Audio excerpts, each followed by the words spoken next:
All right, Kerry, thanks for giving us a drive. No problem. Let's go for a patrol. All right. The OPP says its patrols will remain the same even after cannabis is legalized.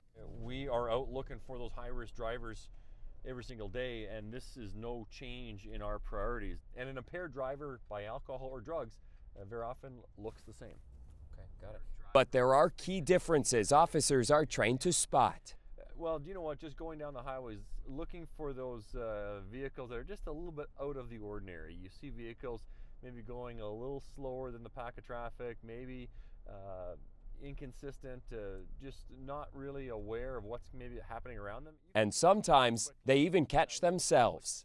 A woman gets out, sees an officer driving by and flags them down and says that she's lost and she needs some help locating her residence and wanted her GPS programmed by the officer. Officer had a conversation, figured something was wrong, and she was impaired. And she was charged and arrested with that. So And she had stopped the officer. she stopped the officer looking for assistance.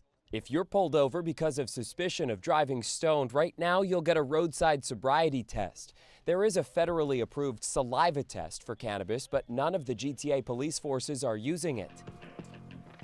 Next, students from Waterloo, Ontario, hoping the dragons fall under their influence with their sobering solution. On Dragon's Den next week, a Waterloo company is looking for cash to develop something to fill the gap for police and cannabis detection. We are developing a universal impairment detection device, which uses vital signs. Their head monitor measures 5 vital signs to discern impairment, a retinal scan to test eye movement, plus tests for body temperature, brain, heart, and muscle activity. And it could monitor impairment in other parts of people's lives too. I've always said that whoever solves this problem is going to be very, very rich. So you were on Dragon's Den. How was that experience? It was a great experience, to be honest. We were all nervous. The company is still in research and development with help at Laurier University. Why do you think there's so much interest in what you've developed?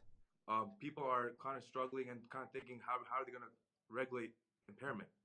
So we kind of just saw this issue and thought, let's bring a new kind of concept into it. Let's bring technology into it. They hope they'll be ready next July for police to consider using. Chris Glover, CBC News, Toronto.